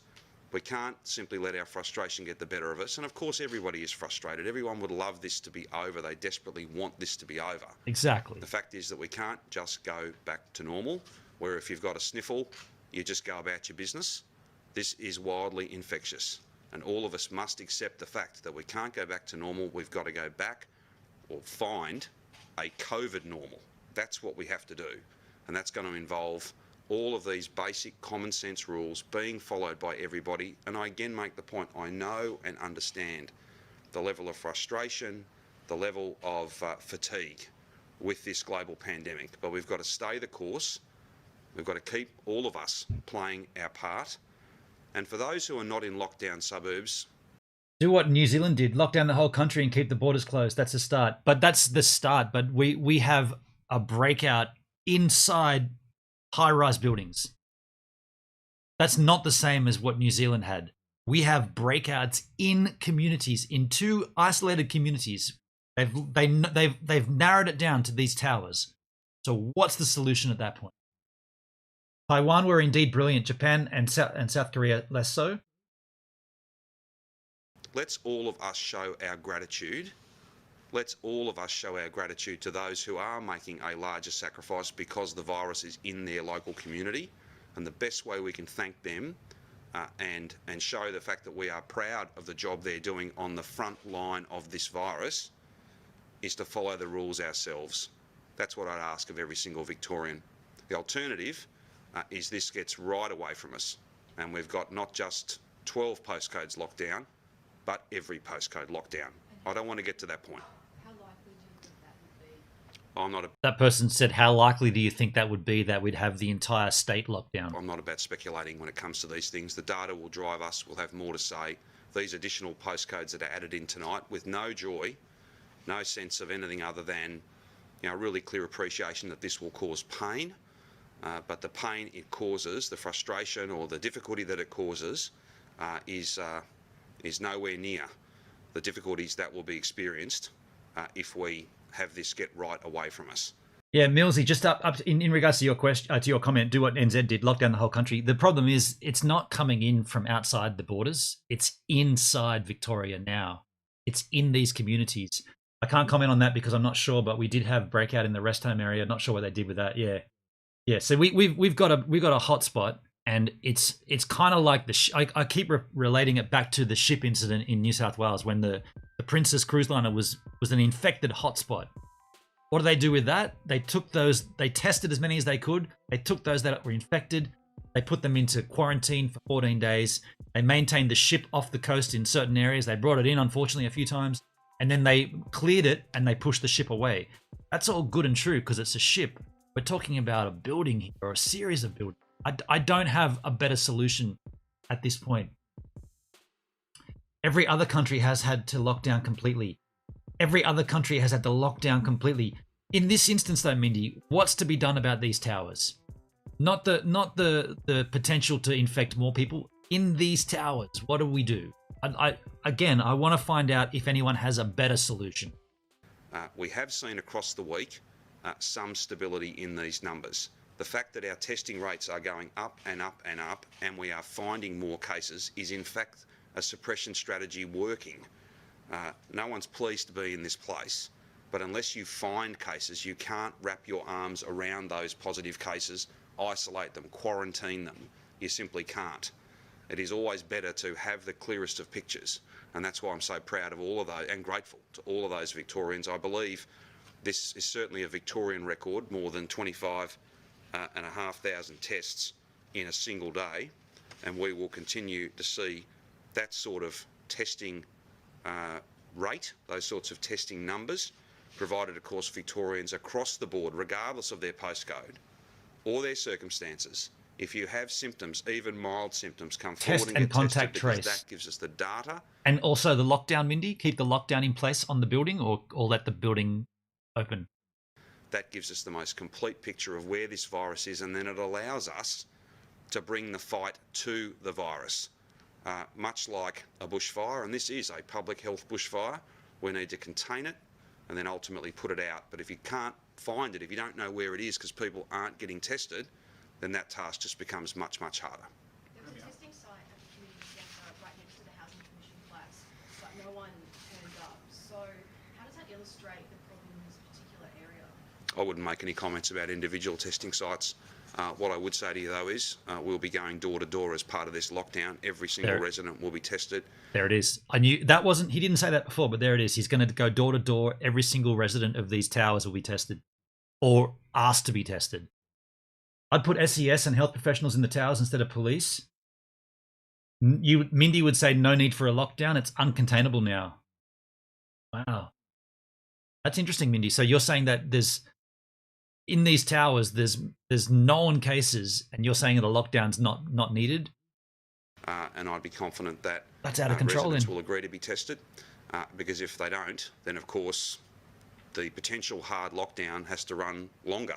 There you go. If not for the whole tower. The 5 day, I think the 5 day thing's going to jump way past that. Certainly for those residents who are not prepared to be tested. I don't see it that way, though. I think people know and understand how challenging this is, how wildly infectious it is.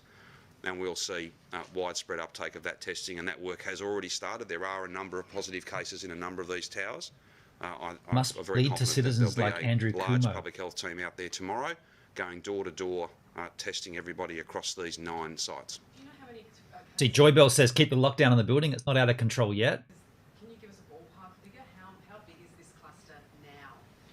I might let Annalise speak to this and put the epidemiological terms on it. So as of this morning, we had at least 23 cases linked to this cluster. I know that today we have linked at least another 3, if not 4 or 5 cases to this cluster across the 2 groups of housing estates. At least 30. So there was at least 23 at the start of today. I suspect it will be up to 30 by the end of the day. There's constant interviews and linking happening throughout the day. Yes. Can I just ask the Premier? Sure. Royal Children's Hospital visitation, as you know, a lot of parents from the bush stay in North Melbourne. So how does that affect how they can see their children? I'm not entirely certain of arrangements that were put in place, but that is a very specific set of requirements for caregiving. And of course, caregiving is one of the permitted reasons to leave your home. The only people that would logically affect in a really binary sense, a complete yes-no sense, would of course be anybody who was from those 9 towers who were wanting to go and visit somebody at the Children's Hospital or go and visit somebody anywhere. They would not be able to do that. Now, we will make specific arrangements for anybody who needs medical care out of those public housing towers, whether it be physical health, mental health, food, supplies, all of those sorts of issues will be dealt with. And we're confident that we've got that work has already started, that the planning for that and the delivery of that has already started. We'll have more to say about that tomorrow by way of personal support. But the stay-at-home order for everybody in those 12 postcodes other than the 9 public housing towers does countenance people going to work if they can't work from home, providing care if they can't possibly get another arrangement put in place, being able to study where that can't be done from home, daily exercise.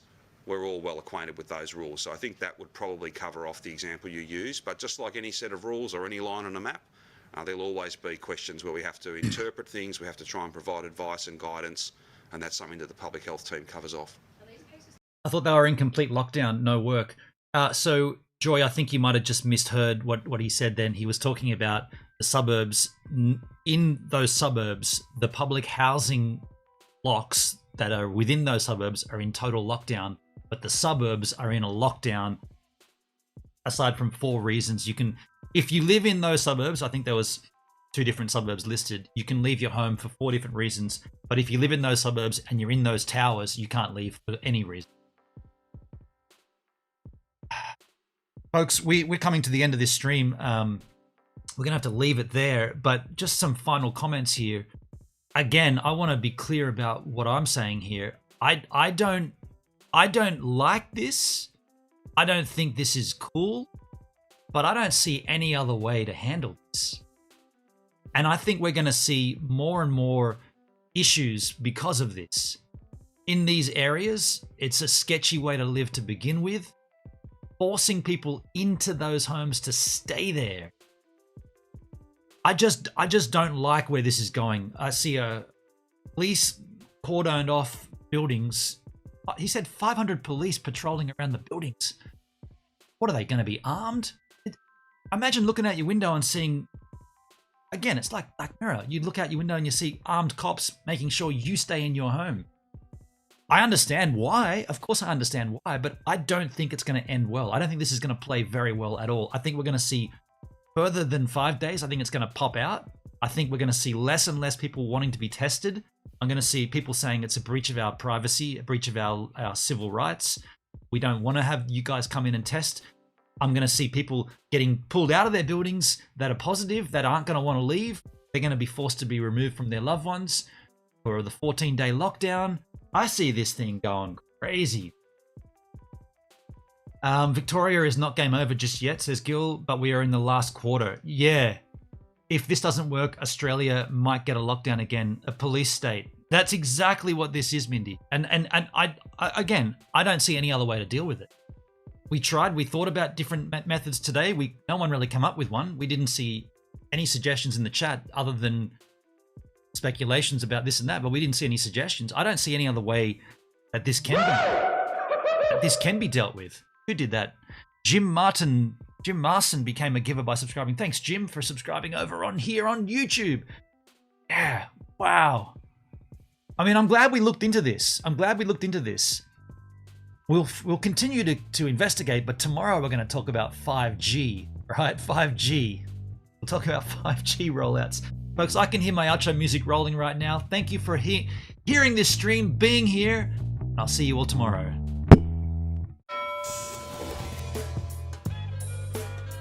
Oh, that's we're out of time.